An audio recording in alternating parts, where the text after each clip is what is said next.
자, 제보고 한국 경제가 위기다. 뭐 맨날 부동산이 붕괴된다, 주식이 붕괴된다, 언제 위기가 오느냐, 뭐 공황이 온다는데 언제 오느냐, 이런 식으로 말하는 사람이 있습니다. 맨날 조롱하는 사람이 있어요. 정상적으로 경제에 장난을 치지 않고 내버려 두면 저는 벌써 한국 경제가 붕괴 수준으로 갔을 거라고 봅니다. 자, 그렇지만은 어느 정도 규모가 되기 때문에 정권이 경제를 거의 내부적으로는 초토화 시켜버리면서 외부적으로는 비실비실 빚덩이에 올려 앉혀놓고 끌고는 갈 수 있을 거라고 생각은 해요. 몇 년은 그런 식으로 끌고 갈 수 있습니다. 그러지 않습니까? 국가가 돈 발행해서 뿌리면서 경제는 내부적으로는 제조업이 붕괴되고 수출 능력도 악화되고 그리고 소비도 둔화되고 양극화가 심화되고 저성장이 보편화되고 일자리가 사라지고 쓸 수 있는 소득이 줄어들고 해도 굴러가는 겁니다. 최종적으로 빵 터져서 이렇게 올라고 하면 정치하는 사람이 장난을 치지 않고 경제를 있는 대로 받아들이면 그런데 장난을 치고 여기에 또 세계적으로 지금 금융위기에 돈이 엄청나게 풀렸고 또 코로나 핑계로 작년부터 또 그때 금융위기보다도 더 엄청나게 풀렸어요. 이 풀린 돈들이 지금 부동산부터 주식 그리고 코인까지 그야말로 거품을 심화시키니까 이 거품에 취해서 상층은 사상 유례 없는 불로소득을 맛보고 이제 중산층 이하 하층은 완전히 무너지는 순간이 오게 되겠죠. 영원히 이렇게 굴러갈 수는 없는 겁니다. 다만 이런 부분에 빠꼼한 가장 전문가들이 그래도 공부 제일 많이 하고 실력 있다. 뭐 그것이 별로 뭐 의미도 없다고 보고 있지만 어쨌든 그렇게 말하는 사람들이 한국은행에 제일 많이 모여 있어요. 근데 이 한국은행이 어제 이 한국의 지금 금융 취약성에 대해 심각하다고 유례없는 이례적 경고를 하고 나섰습니다. 한국은행이 어제 금융안정보고서라는 것을 발표했어요. 사상 최대로 불어난 가계부채와 부동산 가격 급등, 주식 버블 등으로 한국 금융 상황이 2008년 금융위기 이후에 가장 불안한 상태로 약화됐고 여기에서 어떤 특정 위기가 발생한다면 경제 전반으로 충격이 번질 위험이 크다. 자, 어떤 모멘텀, 계기가 하나만 생기면 터져버릴 가능성이 크다. 이 이야기입니다. 이 학자들이나 정부 관변에서 하는 이야기들은 항상 해석이 필요하죠. 자, 저보고 맨날 무슨 금융위기, 경제위기 이렇게 말한 놈들 이제 정신 차리세요. 자, 이 정도로 한국은행이 공개적 보고서에서 이야기했다라는 것은 이제 자기들이 이 위기를 피할 수 없다고 보고 위기가 왔을 때 면피하려는 용도다 이래 봅니다. 코로나 사태가 진정되면서 금리가 올라가는 등 경제 상황이 급변하면 과도한 부채로 부풀어 오른 부동산 주식시장 거품이 무너지며 경제가 타격을 입을 것이다. 한국의 가계부채가 사상 최대치 1765조로 불어났고 서울 시내 아파트 평균 가격이 11억 수천만 원에 지금 달하고 있습니다. 한국은행이 1분기 한국금융의 취약성 지수가 58.9로 금융위기 2008년 때 얼마였는가 하면 73.6인데 금융위기 이후에 13년 만에 가장 높은 수준이 되었다는 거예요. 그래서 이거는 대출이 얼마나 느는가, 자산 가격이 얼마나 올라가는가, 금융회사, 은행 등이 얼마나 건전한가를 평가해서 매기는 지수라고 합니다. 자, 외환위기 당시인 97년 11월을 100으로 놓고 이렇게 산출을 하는데 이 지수가 올라가면 미래에 위기가 올 경우 금융과 경제가 받는 충격이 확산될 위험이 매우 크다 이렇게 보는 겁니다. 그러니까 한국의 주식, 부동산 등 자산 가격 상승, 여기에 코인도 있죠. 그리고 부채 증가 속도를 보면 금융 취약성 지수가 금융위기 때와 비슷한 73까지 금방 올라갈 가능성이 있다는 겁니다.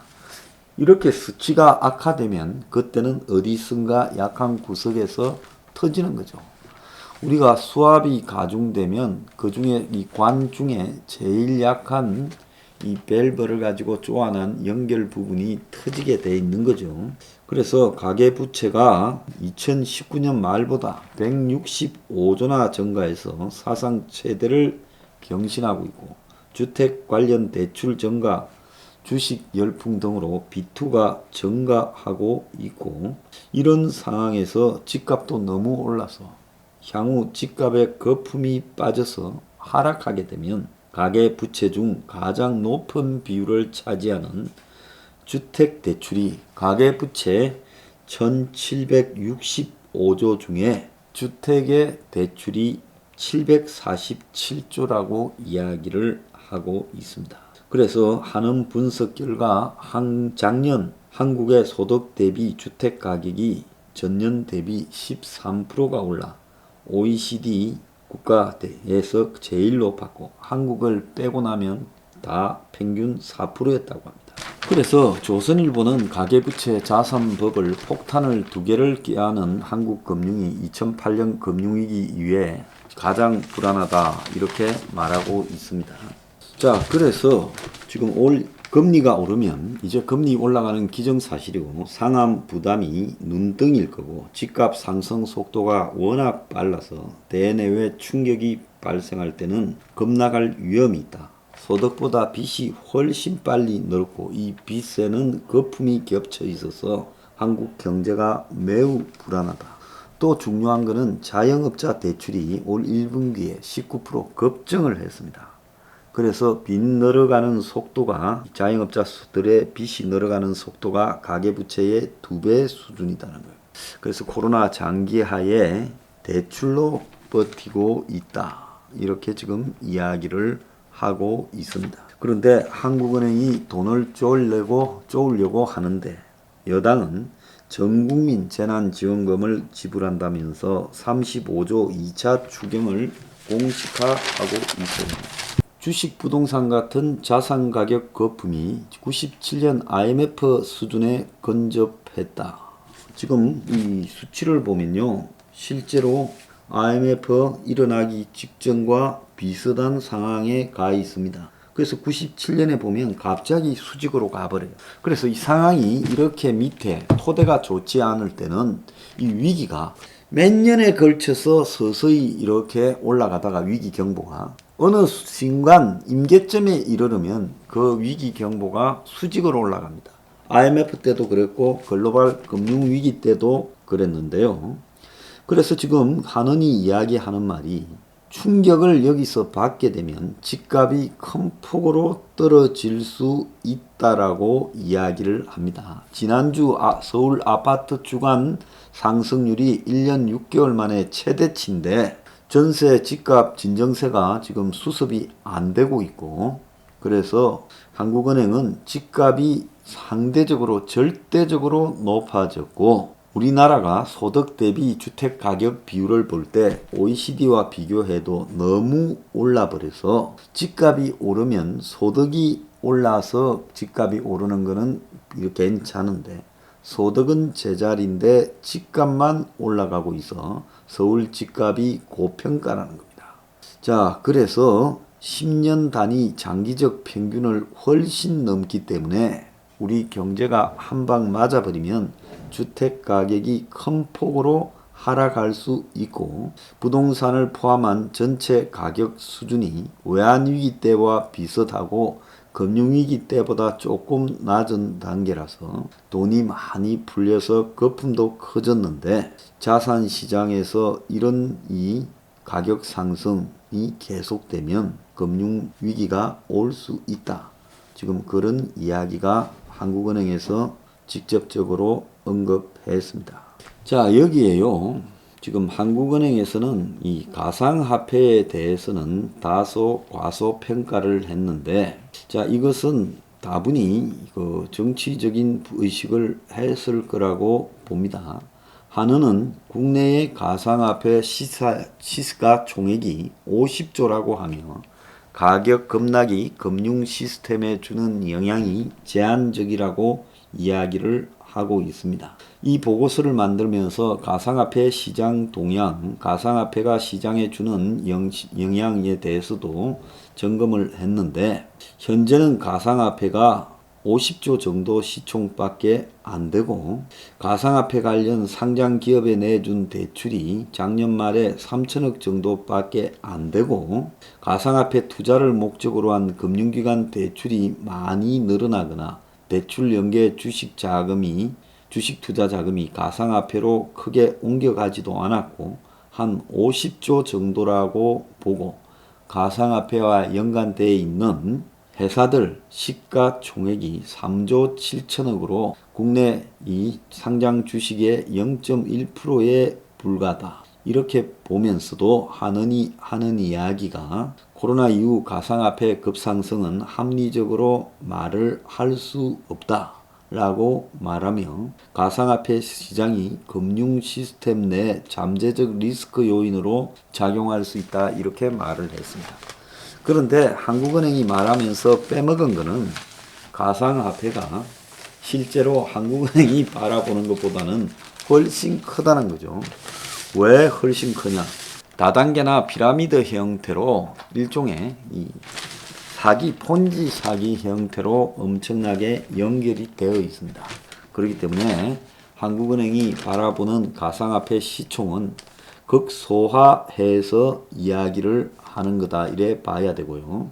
지금 중국발 악재의 전 세계 가상화폐 시총이 340조가 정발이 되었고, 어제 보면 이 죽음의 십자가를 만난 비트코인 해서 비트코인이 지금 3만 불이 무너지는 상황이 어제 시작됐고, 연중 최저가를 기록을 해서 이제 가상화폐 장기 하락 시그널이 나타났고, 중국 정부가 암호화폐 거래 금지, 채굴 금지를 하면서 채굴업체 90%가 문을 닫았어. 곧 이 가상화폐 시장이 무너지지 않겠는가 이야기까지 나오고, 비트코인은 2만 불까지 내려갈 거다. 그래서 블룸버그는 배드 크로스에 진입했다. 이렇게 이야기를 하고 있습니다. 그런데 가상화폐가 보고된 내용에 보면 실제로 1분기에만 지금 입출 금액이 64조가 돌파했다고 6월 1일쯤에 이야기가 나왔습니다. 지난해 전체 은행에 입출금된 가상화폐가 1년에 37조인데 1월에서 3월 사이 석 달간에만 64조 2천억이 은행에 입출금이 됐어요. 자, 가상화폐와 연관성을 가지고 있는 이 세 개 은행만 그렇습니다. K뱅크가 43조 8천억, 농협이 19조 6천억, 신한은행이 8천억입니다. 자, 이 세 개 은행이 아닌 부분에서 가상화폐가 이 흘러다니는 부분은 얼마나 크겠습니까? 그래서 이런 부분들을 다 등한시한 채 지금 말을 하고 있는 겁니다. 그래서 가상화폐는 이제 얼마인지 한국은행도 제대로 모르고 있어요. 얼마 전에 제가 이렇게 들은 은행의 주요 간부하는 사람은 5조라더만 한국은행은 또 50조라요. 그래서 저거들도 이것이 도대체 얼마나 큰 시장인지 모르고 있는데, 보통 가상화폐를 하는 것은 학생들이나 지금 100단위로 하고 있지 587만 명이 하고 있다라는 보고서가 있었는데, 그 사람들이 50조를 하고 있어요. 그러면 100만 원씩 하고 있다라는 이야기입니까? 말이 된다고 생각합니까? 그래서 오늘 더불어 거수기당이 가상화폐 첫 회의를 했는데, 가상화폐 가격이 급락함에 따라 청년 투자자의 손실 우려가 커져서 제도 개선 방안에 대해 초당적인 대처가 필요하다라고 이야기를 하고 있어요. 그래서 자기들도 지금 내부적으로는 매우 심각한 일이 벌어지고 있다라는 것을 인식하고 있는 겁니다. 어제 가상화폐는 거의 제삿날이었죠. 중소 가상화폐 거래소가 금융당국의 컨설팅을 핑계댄 조사를 받고 내부 통제를 강화하고 가상화폐 당정회의가 열리고 있고, 그래서 손실나도 구제가 어렵다고 유동수 유동수 더불어거수기당 정책위 수석 부의장이 언급을 하면서 지금 가상화폐에 대해서 선을 그어가고 있는 모습이 여권 내에 이렇게 나오고 있습니다. 지금 정권은 가상화폐 거래소를 신고제에서 인가제로 바꾼다라는 이야기까지 나오고 있어요. 자, 가상화폐에 대해서 퍼펙트 스톰이 시작되었다. 이런 이야기입니다. 자, 여기에 한국은행이 지금 부동산과 주식의 법을 자영업자의 부채도 감당하기가 어렵다고 이야기를 하고, 또 한편으로 예능도 아니고 나 혼자 쉰다라고 하면 1인 가구의 40%가 백수라는 겁니다. 1인 가구 비중이 30%가 첫 돌파됐는데 1인 가구의 3분의 1이 임금이 200만 원도 안 된다고 이야기를 하고, 사실상 1인 가구가 전부 빈곤에 가깝다는 이야기까지 나오고 있습니다. 젊은 사람들 대다수가 1인 가구인데 1인 가구의 임금 수준이 200만 원 이하가 32.9%, 그러니까 33%가 200만 원이고 200만 원에서 300만 원이 35.7입니다. 그러니까 1인 가구가 대다수가 경제적으로 이 빈곤하거나 어려운 청년들 세대가 많다라고 봐야 될 겁니다. 거대한 경제적 붕괴의 징조, 특히 금융위기의 징조에 대해서 한국은행이 제가 늘 하듯이 빚이 쌓이고 자산이 가열되어서 금융위기 수준이 지금 나오고 있다. 그래서 이러다가 마이너스 2.2% 역성장할 수도 있다.